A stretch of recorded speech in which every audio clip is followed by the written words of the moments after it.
Bismillahirrahmanirrahim. Alhamdulillah ala ihsani wa syukru lahu ala taufiqihi wa amtinani. Wa asyhadu an la ilaha illallah wahdahu la syarika lah ta'ziman li sya'ni wa asyhadu anna Muhammadan abduhu wa rasuluh ad-da'i ila ridwani sallallahu alaihi wa ala alihi wa sahabatihi wa ikhwani. Wa ba'd. Jemaah sekalian yang dimuliakan kepada Allah Subhanahu wa taala.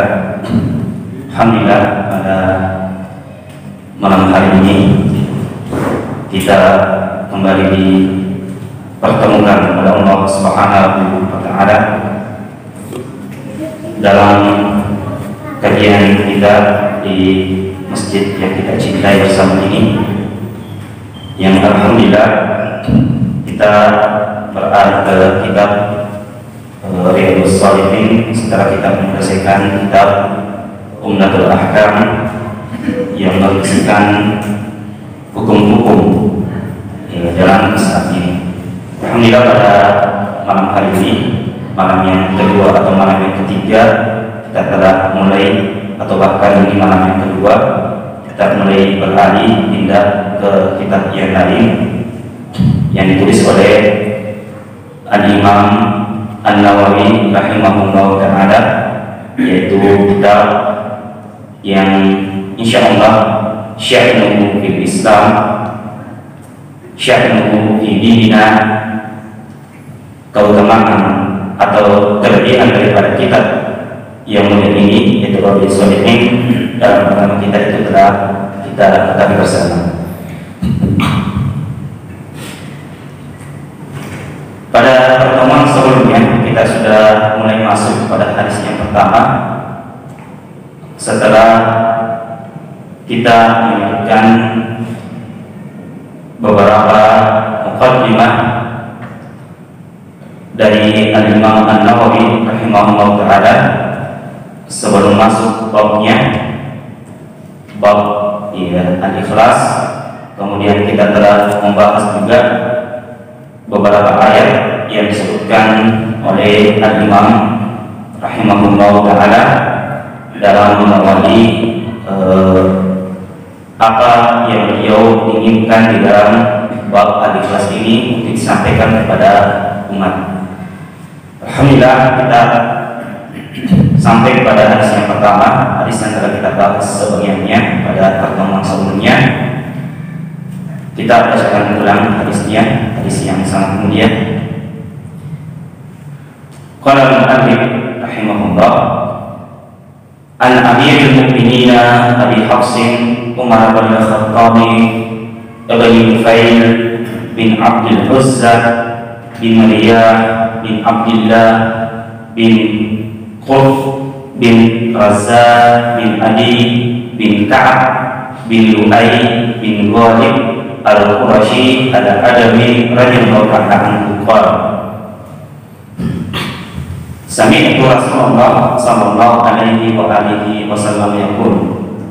Beliau mengatakan, aku mendengarkan Rasulullah sallallahu alaihi wasallam bersabda, innamal a'malu binniyat, hanya saja setiap amalan itu sesuai tergantung dengan niatnya. Wa innama likulli imri'in ma nawa, bahwa dan hanya saja setiap manusia itu akan mendapatkan ganjaran sesuai dengan apa yang dia niatkan.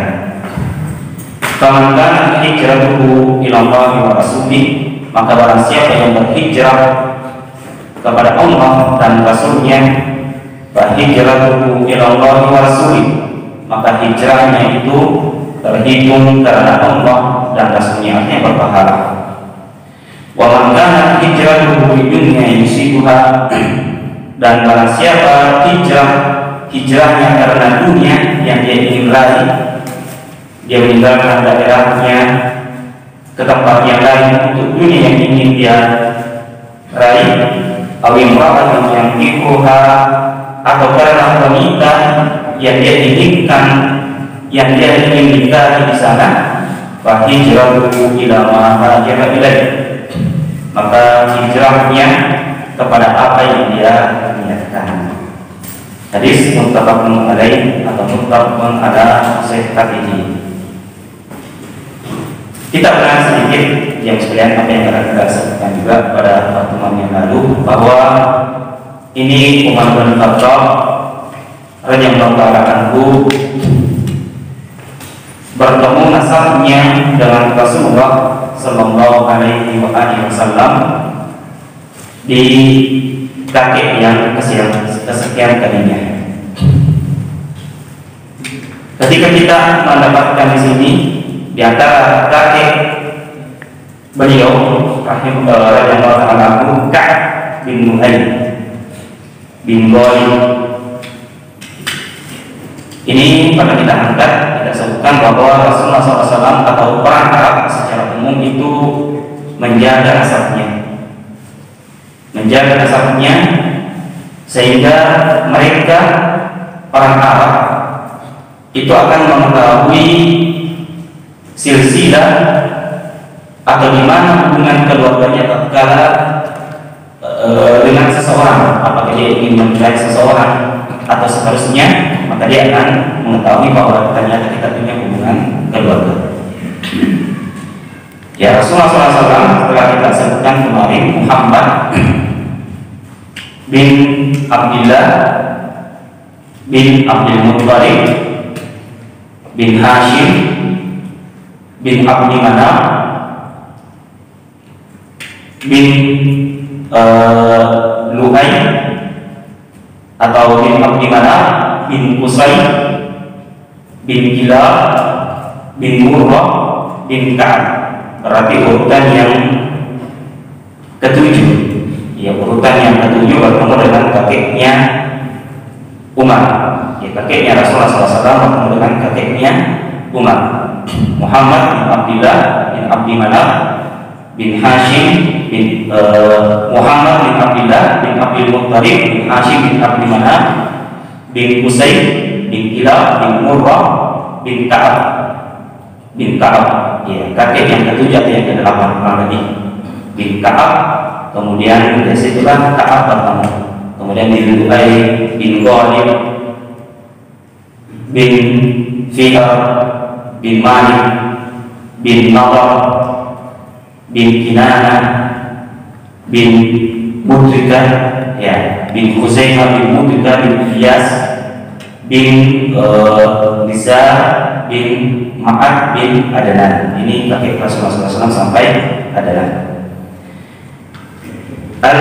Al-Qurashi Al-Adawi radhiyallahu ta'ala anhu. Kita juga sudah menyebutkan beberapa keutamaan Umar pada pertemuan sebelumnya. Ya, di antara keutamaan Umar ya bahwa Rasulullah SAW sangat mencintainya. Banyak sekali kalau kita mau angkat di satu pertemuan, bahkan dua pertemuan belum selesai menyebutkan keutamaan Umar. Yang jelasnya Rasulullah SAW juga pernah bersabda bahwa ya Allah, muliakanlah agama ini dengan dua Umar. Ya, yang dimaksud adalah Umar bin Khattab atau Abu Jahal. Ya, Abu Jahal Abul Hakam. Abu Jahal itu nanti di Rasulullah SAW yang memberikan gelar kepadanya. Sebelumnya gelarnya Abu Jahal itu adalah Abul Hakam, orang yang bijaksana, bapaknya orang yang bijaksana. Dan memang sebelum ada Rasulullah SAW, Abul Hakam ini atau Abu Jahal ini adalah orang yang mulia, orang yang paling banyak pengikutnya di suku Quraisy. Dia dari Bani kalau Rasulullah SAW dari Bani Hashim, ya, dari Bani Hashim. Ya, sedangkan Abu Jahal saingan, artinya saingan dari keluarga dari Rasulullah SAW. Baik, kita tinggalkan itu karena bukan yang kita bahas. Beliau mengatakan, Sami'tu Rasulullah sallallahu alaihi wasallam yaqul, aku mendengarkan Rasulullah sallallahu alaihi wasallam bersabda. Sami itu ini yang sekalian adalah kata-kata kalau dalam sigah dalam istilah hadisnya ini di antara sigah-sigah yang tertinggi. Sami itu atau ukhbirtu akhbarana haddatsana, tapi ini lebih tinggi. Sami itu dia mendengarkan langsung, bukan sigah an-ana yang namanya yang dimaksud adalah an atau anna. Hadisnya Abu Hurairah sering-sering kita dapatkan yang sekalian itu pakai sigah an yang tadi sama-sama misalnya an Abu Hurairah radhiyallahu anhu ya qala Rasulullah sama-sama misalnya seperti itu. Kenapa? Ini Abu Hurairah termasuk sahabat yang akhir-akhir masuk Islam tahun-tahun ke-7 Hijriah. Ya, jadi banyak momen yang dia terluput bersama Rasulullah SAW, maka dia dengarkan hadis, dia ingin kejar ketertinggalannya tersebut dengan bertanya kepada para sahabat-sahabat senior untuk menanyakan apa-apa saja yang pernah dikatakan oleh Rasulullah SAW. Makanya dia pakai sifat an, tidak mengatakan sami'tu, karena dia tidak mendengarkan langsung. Tapi Umar adalah as-sabiqun al-awwalun, orang-orang yang awal masuk Islam, maka dia banyak-banyak mendengarkan dari Rasulullah SAW secara langsung. Makanya dia mengatakan sami'tu, aku mendengarkan dari mulutnya.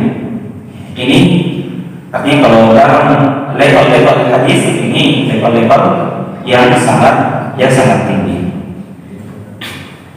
Dan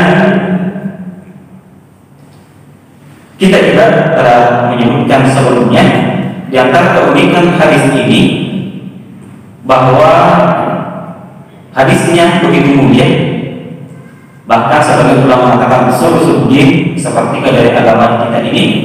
Tapi keunikannya cuma Umar yang meriwayatkan dari Rasulullah SAW. Kalau ingin lihat periwayatan yang sahih, jalur yang sahih sampai kepada Rasulullah, cuma jalur Umar.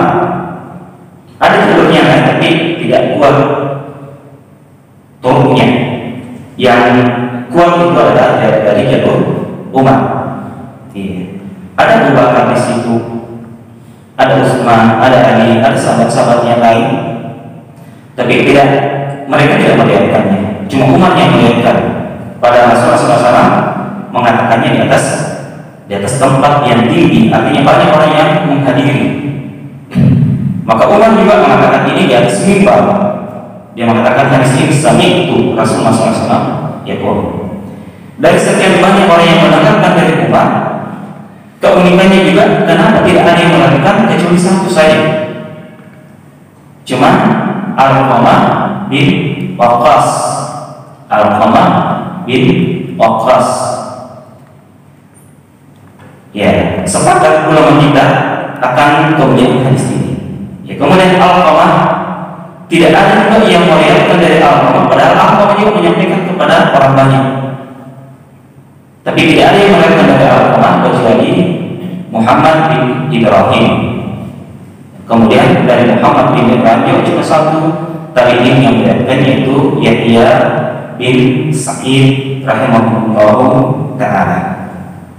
Maka ini dikatakan hadisnya, hadis derajatnya hadis ahad. Ya, keliru orang yang mengatakan hadisnya ini hadisnya mutawatir. Ya, hadisnya sama sekali bukan mutawatir. Ya, bahkan sampai hadis ahad aziz atau hadis ahad masyhur ini tidak sampai. Cuma hadis ahad gharib. Ya, karena hadis ahad juga ada 3 jenis yang tadi kita mungkin pernah sampaikan. Ada masyhur, ma'rawahu salasa, wa ma'fawqa. Ya, kata Imam Al-Baiquni yang mengatakan dalam Mampu Al-Baiquniyah itu ma'rawahu salasa, ma'fawqa salasa. Masyhur, ahad masyhur itu diriwayatkan dari 3. Misalnya seperti ini, dan Rasulullah 3 sahabat yang meriwayatkannya, bukan cuma Umar. Dari 3 sahabat ini Minimal juga dari masing-masing sahabat 3 orang tabi'in yang meriwayatkannya. Masing-masing 3 tabi'in yang meriwayatkan dari satu sahabat minimal. Dari tabi'in minimal juga dari setiap tabi'in ada 9 tabi'in. Kalau 3 sahabat berarti 9 tabi'in. Dari 9 tabi'in ini, dari tiap-tiap tabi'in minimal juga 3 orang yang meriwayatkan dari setiap tabi'in. Ini namanya hadis ahad masyhur. Ya, masyhur. Kalau riwayatnya aziz, hadis ahad aziz itu 2. Marwahu tsani wa marwahu tsani. Maka yang dikatakan oleh Syariah Islam itu masing-masing 2. Kalau ini keunikannya cuma 1, makanya disebut ahad gharib. Cuma 1 dari Rasulullah, Umar, Al-Qamah, Muhammad bin Ibrahim, kemudian Yahya bin Sa'id, cuma 1. Nah, setelah Yahya bin Sa'id Al-Ansari baru banyak yang meriwayatkannya. Beliau mengatakan, Rasulullah SAW mengatakan, innamal a'malu binniyat. Hanya saja setiap amalan-amalan itu dengan atau dari niatnya. Ini kata Syekh Shalih Al-Utsaimin rahimahullah taala.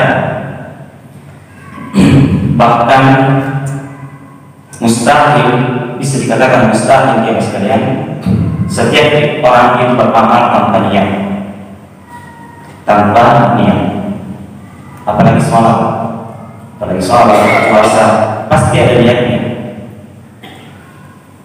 Orang berjalan saja keluar, pasti ada niatnya. Dia keluar pakai kendaraan dari rumahnya, pasti sudah ada niatnya, tujuannya, ada iradahnya, ada al-qasdunya. Dan al-qasdu wal iradah inilah niat. Tujuan dan keinginan itulah yang disebut dengan niat. Ada persimpangan di depannya, pasti dia sudah niatkan, dia mau terus atau belok kanan, belok kiri. Kalau orang keluar dari rumahnya tanpa niat mau kemana, maka bisa jadi nanti di perempatan dia akan bingung dan mungkin akan kecelakaan karena dia tidak tahu mau ke arah mana, tidak ada tujuannya. Oke, ini orang yang tidak ada niatnya. Seandainya kata beliau, Allah Subhanahu wa taala membebani kita amanah tanpa niat, maka ini taklifun ma'al. Ini adalah pembebanan yang kita tidak mampu. Pembebanan yang kita tidak mampu. Seandainya kita diperintahkan untuk beramal tanpa niat, ini bahkan lebih susah. Ini adalah taklifun, pembebanan dalam agama kita, ma'al yang kita tidak mampu, yang mungkin kita susah untuk melakukannya. Maka ini tidak dimungkin yang sekalian setiap amalan itu pasti dengan niatnya. Maka niat itu, beramal itu ada niatnya, maka tidak usah dilafalkan, tidak mesti dilafalkan. Ya, bahkan para ulama kita, ya, di antara mereka mengatakan ini bid'ah kalau kita melafalkan niat, nawaitu atau usolli, ya, dan seterusnya. Bahkan sebagian ulama kita mengatakan, mengangkat dalil ayat qul atu'allimuna Allaha bidinikum. Apakah kalian ingin mengajarkan Allah Subhanahu wa taala agama kalian? Kenapa mesti menyebutkan sama salat duhur 4 rakaat menghadap kiblat sebagai makmum? Ya, ini disebutkan oleh ulama kita qul atu'allimuna Allaha bidinikum. Apakah kalian ingin mengajar Allah Subhanahu wa taala tentang agama kalian? Padahal Allah Subhanahu wa taala Maha mengetahui. Wa innama likulli imri'in ma nawa. Dan hanya saja setiap manusia itu akan diganjar, akan dibalas sesuai dengan apa yang dia niatkan. Kalau dia niatkan sholatnya lillahi ta'ala, maka dia akan diganjar dengan pahalanya. Tapi kalau dia sholat untuk dipuji, untuk disanjung-sanjung bahwa sholatnya Masya Allah sesuai dengan sunnah, rukuknya, sujudnya Masya Allah, ya. Ini Likul limri manawa, dia akan dapatkan pahalanya dengan ganjarannya dengan apa yang dia niatkan. Kalau dia niatkan untuk dipuji, maka dia dapatkan pujian tersebut. Ya bahkan katanya ada peristiwa orang yang terlena dengan pujian, ada orang dia sedang sholat, masuk masjid sedang sholat sunnah, ada orang di belakang menyebut-nyebutnya, memuji-mujinya, masya Allah, gerakan-gerakan sholatnya, tumak binahnya, ya, sampai dia salah, dia nikmati pujian tersebut, dan dia tidak tahu dia nikmati pujian-pujian tersebut, ya, disayangkan lagi setelah dia salah, langsung dia balik mengatakan, kebetulan hari ini saya juga puasa, ya. Berarti dia khusyuk sampai jalan kaki. Ya, kebetulan saya juga ini hari ini puasa sunnah. Subhanallah. Juga dua amalannya gugur, sholatnya, puasanya. Jadi ikhlas sekalian, hendaknya amalan-amalan tersebut itu niatnya tidak ada ikhlas karena Allah Subhanahu wa taala. Kita tidak usah panjang lebar sebutkan hadisnya yang 3 orang yang pertama kali dilemparkan ke dalam neraka. Mungkin insya Allah kita akan masuk nanti pembahasannya itu. 3 orangnya atau 3 golongan. Ringkasannya berbawa mujahid, asyhid, qari atau alim. Ini 3-tiganya ini Allah Muhammad kata Rasulullah SAW, orang yang pertama kali dijerumuskan ke dalam neraka jahanam. Yang Abu Hurairah yang radhiyallahu anhu ketika ingin melihatkan hadis ini, itu sampai pingsan 3 kali, beberapa kali. Saking menakutkannya hadis ini, dermawan. Kemudian setelah dihadapkan kepada Allah SWT nanti di hari nanti, ditanya, padahal bahwa Allah Maha tahu, ditanya untuk apa hartanya, dia mengatakan, ya Allah, aku belanjakan di agamamu, di jalan agamamu ini dan itu, siang dan malam aku belanjakan. Allah Maha mengetahui apa yang dikatakan oleh mulut dan apa yang dikatakan oleh hati, apa yang diinginkan oleh hati. Di dunia ini ya Allah Maha mengetahui. Allah mengatakan kepada kita, berdusta kamu itu menyediakan hartamu untuk dikatakan sebagai dermawan. Dan lihat, wa inna ma likulli imrin ma nawa, para ikhlas sekalian, dia telah dapatkan. Faqadaki, Allah mengatakan kepadanya, sungguh engkau telah dapatkan itu. Engkau tadi dipuji di dunia sebagai dermawan, suka bersedekah. Engkau telah dapatkan itu, di akhirat tidak ada lagi bagiannya. Disuburkan bagiannya ke dalam neraka. Waliyahulillah. Syahid dikatakan, dia mengatakan kepada Allah, ya, untuk agamamu ya Allah, untuk meninggikan agamamu ya Allah. Allah mengatakan, kadzdzabta dan dusta. Engkau berjuang, berjihad untuk engkau dikatakan sebagai pembelanya, sebagai pahlawan. Apalagi engkau telah dapatkan itu di dunia, orang telah menyanjung di pahlawan, dia pemberani. Ya bahkan mungkin telah dikumpulkan di tangan malam pahlawan. Tapi Allah Maha mengetahui apa yang terjadi dalam hati seseorang. Kadzdzabta, engkau berdusta, engkau berjuang, berjihad supaya dikatakan engkau ini pemberani, pahlawan. Kalau kita telah dikatakan tidak ada bagiannya lagi di akhirat. Qari, pembaca Al-Quran, bahkan mungkin penghafal Al-Quran, ditanya, ya, dia katakan dia amalkan siang dan malam, anak al-laili wa anak banyak hadisnya, kita tidak sebutkan sempurna. Allah mengatakan kepadanya, kadzdzabta wa dusta. Engkau melakukan itu supaya engkau dikenal oleh orang bahwa engkau ini ahlul Quran. Faqadaki, telah dikatakan atau seorang ahli, dia mengatakan, saya ajarkan siang dan malam ya Allah.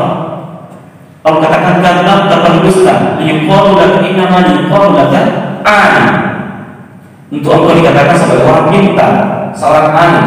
Faqad qil, telah dikatakan itu, maka tidak ada lagi bagiannya di akhirat. Wa na'udzubillahi min dzalik. Makanya para jamaah sekalian, wa innama likulli imri'in ma nawa. Perhatikan, innamal a'malu binniyat wa innama likulli imri'in ma nawa. Setiap amalan itu dengan niatnya, dan setiap orang itu akan diganjar, akan dibalas sesuai dengan haknya dia yang dia niatkan. Kalau dia niatkan untuk disanjung, untuk dipuji-puji, maka dia dapatkan itu. Kalau dia dapat inginkan karena Allah Subhanahu wa taala, maka dia akan dapatkan itu. Dicontohkan oleh Rasulullah SAW, "Faman kana hijratuhu ila Allah wa rasulih, fa hijratuhu ila Allah wa rasulih." Hijrah, amalan hijrah jemaah sekalian termasuk amalan yang sangat tinggi di dalam Islam ini. Seorang berhijrah, hijrah itu ada beberapa maknanya. Al-hijrah min bilad syirk ila bilad Islam, atau al-hijrah min bilad kufri ila bilad Islam, meninggalkan negara kafiran atau negara kesyirikan ke negara Islam, seperti dari Makkah ke Madinah, ya, di zamannya Rasulullah. Beberapa orang kita menyebutkan juga al-hijratu minasyirki ila tauhid, hijrah dari kesyirikan kepada tauhid, hijrah dari bid'ah, al-hijratu minal bid'ah ila sunnah, berhijrah meninggalkan bid'ah dan beralih kepada sunnah.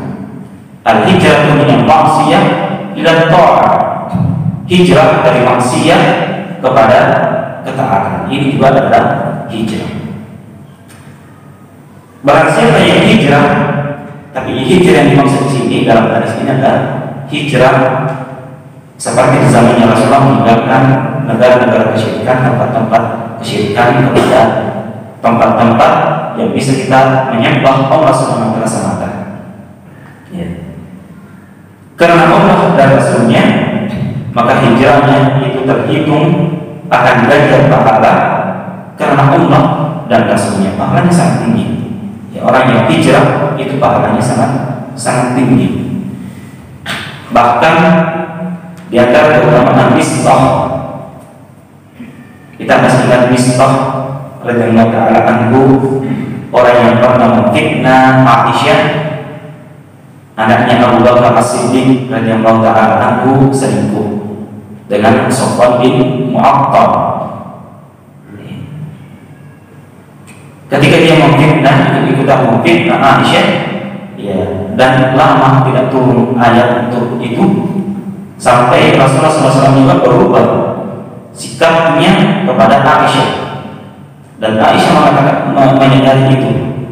Ya, Rasulullah cuma masuk kamar dan mengatakan, "Kaifatikum, bagaimana kabarmu?"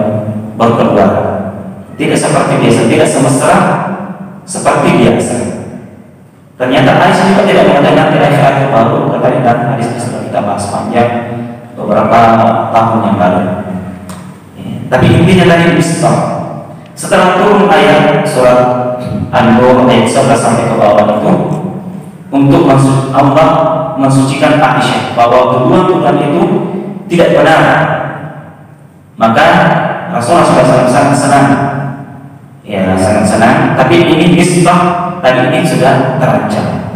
Mistah ini ternyata para jemaah sekalian adalah orang yang disantuni kehidupannya oleh Abu Bakar As-Siddiq radhiyallahu ta'ala anhu. Kehidupannya, artinya apa yang dia mau beli, apa yang dia butuhkan, itu disantuni oleh Abu Bakar As-Siddiq radhiyallahu ta'ala anhu. Dan siapa yang dia fitnah? Anaknya Abu Bakar. Bagaimana kira-kira kalau kita sempat manusia ini, anak kita yang difitnah, dan dia termasuk yang mungkin itu adalah orang yang pernah kita, orang yang selama ini kita sangguni, kita biayai kehidupannya. Ya. Maka Abu Bakar memutuskan sempat memutuskan bantuan tersebut tidak lagi menafkahi Mistah. Tapi coba sucinya hatinya Abu Bakar setelah ditegur oleh Allah, dia langsung mengatakan dia kembali melanjutkan nafkahnya satunya kepada Mistah. Tapi ini yang kita mau ambil dari Allah SWT mengatakan pada ayat tadi fadli minkum was-sa'ati ayyutu ulil qurba wal masakin wal muhajirin fi sabilillah wal ya'fu wal yasfahu ala tuhibbuna an yaghfirallahu lakum. Ya, Allah menegur Abu Bakar dan ingin mengangkat Abu Bakar. Wala ya'tali ulul fadli minkum, tidak pantas orang yang banyak memiliki keutamaan dari kalian, yaitu Abu Bakar, was-sa'ah, dan memiliki kelapangan, ayyutu ulil qurba, untuk menahan, tidak memberikan nafkah kepada kaum kerabatnya. Misal ini adalah keluarga Abu Bakar, kerabatnya. Wal masakin, dari orang miskin, misal orang miskin. Wal muhajirin, dan orang yang hijrah. Ini misal ternyata muhajir, sahabat muhajir. Orang telah melakukan amalan mulia ini, berhijrah. Ayyutu ulil qurba wal masakin wal muhajirin fi sabilillah wal ya'fu wal yasfahu, maka maafkanlah dan lupakanlah. Apakah kamu tidak suka kalau Allah mengampuni kamu? Maka Allah akan mengatakan, saya suka ya Allah. Nah, di sini ada hukum yang pada kita dibangunkan untuk kita sedarkan kembali. Abu Bakar tadi bersumpah untuk tidak melanjutkan sedekahnya kepada Mistah, tapi dia langgar setelah ayat ini turun. Boleh, tapi setelah bersumpah al-yamin, maka kita harus bayar kafarahnya. Makanya kata Rasulullah SAW, barang siapa yang telah bersumpah kemudian melihat yang lain lebih baik daripada apa yang disumpahkannya, maka beralih kepada yang lebih baik dan bayar kafar sumpahnya. Maka kita akan membayar kafar sumpahnya. Apa kafar sumpah? Sekalian, la yu'akhidukumullahu fi aymanikum walakin yu'akhidukum bima aqadtumul ayman, fakaffaratuhu it'amu 'asharati masakin min awsati ma tut'imuna ahlikum aw kiswatuhum aw tahriru raqabah faman lam yajid fasiyamu salasati ayyam. Dzalika kafaratu aymanikum idza halaftum. Kalau Allah SWT mengatakan Allah tidak akan menghukum kalian dari sumber-sumber kalian, tapi kalau kalian melanggar, kalau kalian tidak melanggar, maka fakaffaratuhu, maka kafarahnya sumber-sumber kalian yang pertama it'amu 'asharati masakin min awsati ma tut'imuna ahlikum, memberikan makan 10 orang miskin dari makanan yang biasa kita berikan kepada keluarga kita.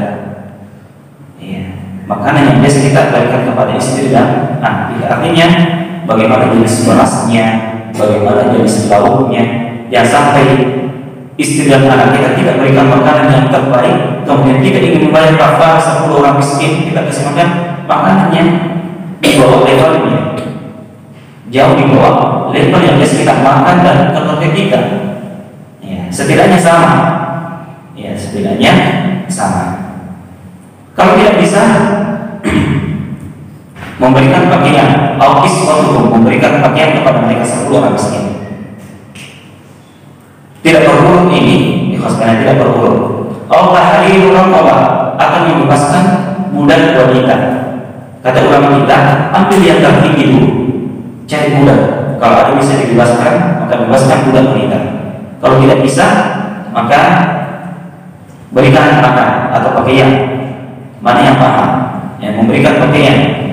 Yang ketiga baru memberikan makan. Kalau tidak bisa, pertama yang kedua. Kalau tidak bisa ketiga-tiganya ini, faman yang hidup barang siapa yang tidak mendapatkan itu, fasiyam salasati ayyam, maka berpuasa 3 hari. 3 hari. Dan kafaratu aymanikum idza halaftum, dan itulah kafarah sumpah kalian. Maka boleh meninggalkan sumpah yang sekalian kalau ada sesuatu yang lebih baik, seperti Abu Bakar tadi. Allah menjanjikan untuk diampuni dosa-dosanya dan dimasukkan ke dalam surganya. atau tadi sumpahnya tidak memberikan lagi nafkah kepada Mistah. Mana yang lebih baik? Efek jerah untuk Mistah tidak diberikan lagi nafkah, tidak disantuni lagi. Mana yang terbaik? Ini yang pertama sebagai efek jerah, atau ingin diampuni dosa-dosanya. Pasti Abu Bakar mungkin ingin diampuni dosa-dosanya. Siapa Abu Bakar? Tidak seperti hati-hati kita ingin memberikan efek jerah kepada seseorang atau kebencian kepada seseorang. Makanya Allah mengatakan kalau yaku wal yasfahu, maafkan. Al-afu, maafkan. As-safu lebih tinggi derajatnya daripada al-afu. Al-afu, al-safu itu dimaafkan dan dilupakan. Kalau memaafkan saja biasanya saya maafkan akhir, tapi tetap ada di sini pasangan yang tidak lagi seperti dulu. Tidak lagi seperti dulu, itu namanya al-afu, segera memaafkan. Tapi as-safu itu aku maafkan, kita maafkan, dan menambah lagi kebaikan daripada sebelumnya, tambah lebih harmonis lagi daripada sebelumnya. Itu namanya as-safu. Kalau al-afu sekedar memaafkan saja selesai. Tapi kalau ketemunya tetap salam biasa-biasa, tapi tidak seperti dulu lagi. Tidak seperti dulu lagi akrabnya, harmonisnya dengan ikhwan tersebut. Tapi ini as-safu tinggi level di atas, dimaafkan, dilupakan, dan ditambah lagi kebaikan untuk orang yang kita maafkan tersebut. Jadi kita Mistah dia telah muhajir, dia adalah muhajir. Berarti hijrah itu sekalian adalah amalan yang sangat tinggi dalam agama kita ini. Maka barang siapa yang hijrah kepada Allah dan Rasulnya, maka hijrahnya kepada Allah dan Rasulnya bernilai hijrahnya tersebut, pahalanya sangat besar. Dan barang siapa yang hijrah karena dunia yang dia ingin raih, misalnya pergi ke tempat, mungkin secara kasar mata dia meninggalkan tempat kekufuran, ke tempat Islam, tempat tauhid. Tapi niatnya tadi ke sana, ke tempat belajar tauhid itu untuk dunianya, untuk dunia di sana. Ya banyak bisa dikerja di sana. Ya maka hijrahnya ilmu ini. Atau karena ada wanita yang tinggalkan biladul kufri ke biladul tauhid, ada wanita di situ yang dia incar, dia ingin nikahi. Ada kejadiannya misalnya Rasulullah SAW, dia hijrah dari Makkah ke Madinah untuk menikahi Ummu Qais. Makanya digelari sahabat ini, karena akhirnya juga masuk Islam, Muhajir Ummu Qais. Muhajir Ummu Qais, bukan Muhajir ila Allah wa Rasul, tapi Muhajir Ummu Qais. Dia hijrah karena ingin menikahi Ummu Qais di Madinah. Ya, maka tadi tidak ada hubungannya dengan hadis ini. Karena artinya tidak ada, bukan sebab urut-urutnya itu. Karena sebagian orang menyangka dan pendapat yang kuat, insya Allah kita ulama kita, ya, yang kami pilih bahwa tidak ada hubungannya dengan kisah itu. Muhajir Ummu Qais. Ini juga masalah rajih atau kuat. Sekalian, kalau untuk kita ketahui dalam masalah fikih, tidak perlu kita mengatakan, atau mungkin tidak bagus kita mengatakan ini yang paling kuat. Ini yang paling kuat menurut Anda. Menurut Anda. Jadi kita bisa mengatakan ini yang paling kuat. Kalau menurut saya ini yang paling kuat. Yang menurut Anda tidak mengapa. Karena menurut orang lain, masalah fikih Imam Mazhab ada 4 yang terkenal. Ya. Kita pilih pendapat kesimpulan ini yang paling kuat, tidak menurut Anda. Menurut Anda. Jadi menurut orang lain atau imam-imam yang lain atau ulama yang lain, ini pendapat yang dia pilih yang paling kuat kalau dalam masalah fikih, masalah fikih misalnya. Maka kita mengatakan menurut saya, ya menurut saya saya pilih ini yang paling kuat. Ya, maka disadarkan kepada dirinya. Kalau dia yang mengatakan ini yang paling kuat secara mutlak, maka ini tidak bisa. Ya, siapa yang bilang ini yang paling kuat? Ini sedikit tuh sekalian untuk ini karena apa sama kita sebutkan tadi. pendapat yang kami pilih ya, bahwa sebagian ulama hadis kita katakan tidak ada hubungannya dengan Muhajir dan Muqais dengan keduanya di sini. Ada yang menyangka ya bahwa setelah peristiwa itu Rasul hadis ini baru kedua. Dia mengatakan Muhajir dan Muqais itulah sababul wurudnya hadis ini. Karena hadis itu sebab keduanya dari lisannya Rasul itu disebut dengan sababul wurud. Kalau ada Al-Quran sababul nuzul. Sababul nuzul kalau Al-Quran. Apa sababul nuzulnya misalnya ayat ini? Apa sababul nuzulnya ayat ini? Itu kita sebut kalau Al-Quran. Kalau hadis kita mengatakan apa sabab wurudnya?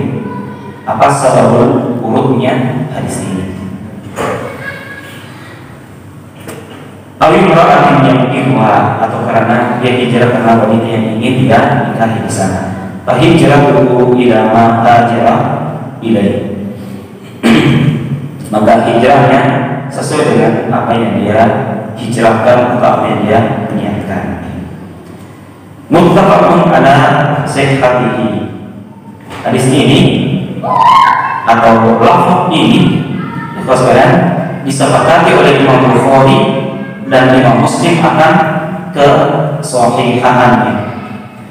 Dan urutan hadis yang paling sahih adalah ketika Imam Bukhari dan Imam Muslim menyepakati, namanya muttafaqun alaih. Ya, karena ada juga perbedaannya. Tidak semua kita mengatakan hadis riwayat Bukhari Muslim. Apa hadis itu muttafaqun alaih? Belum tentu. Ya, belum tentu. Jadi karena hadis riwayat Bukhari Muslim, mungkin riwayat Bukhari meriwayatkannya dengan jalur yang lain, dengan lafaz ada perbedaan dengan jalur yang diriwayatkan oleh Imam Muslim. Makanya dikatakan tapi sama-sama maknanya. Makanya dikatakan riwayat Bukhari Muslim. Tapi kalau sudah dikatakan muttafaqun alaih, jalurnya, lafaznya itu telah disepakati. Maka ini level yang tinggi. Insyaallah taala. Kita selesaikan ini sebelum kita tutup. Adapun Imam Bukhari rawahu Imam al-Muhaddisin atau Imam al-Muhaddisin.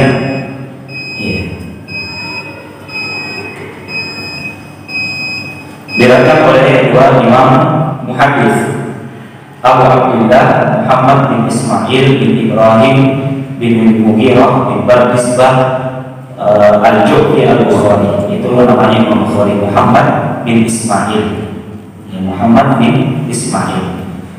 Kalau Imam Muslim namanya Abu Husain Muslim bin Al-Hajjaj bin Muslim Al-Bushairi An-Nisaburi. Ya, rahimahullah taala.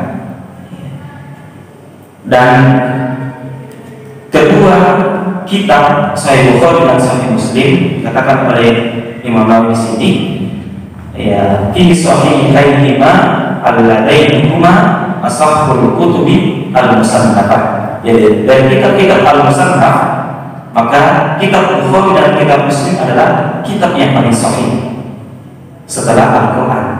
Ya, tapi Al-Quran tidak dikatakan musannaf. Ya. Dan jalurnya Al-Quran itu mutawatir semuanya dan tidak usah lagi diperiksa karena mutawatir semuanya sampai kepada Rasulullah. Ya. Adapun hadis ini ada sanadnya yang masih untuk diperiksa, namun riwayat Bukhari dan riwayat Muslim dalam sahihnya, maka tidak usah diperiksa. Ya, tidak usah diperiksa. Namun dalam kitab-kitab yang lain, ya, ini yang masih bisa diperiksa. Karena Imam Bukhari bukan tidak memiliki satu kitab saja, bukan Sahih Bukhari saja. Ada Tarikhul Kabir, ada Al-Adab Al-Mufrad. Imam Muslim juga beberapa kitab dia punya, dia tulis. Tapi khusus dalam Sahih Bukhari dan Sahih Muslim maka tidak dikhawatirkan lagi, tidak diragukan lagi akan kesahihannya. Lebih lanjut yang dimakan.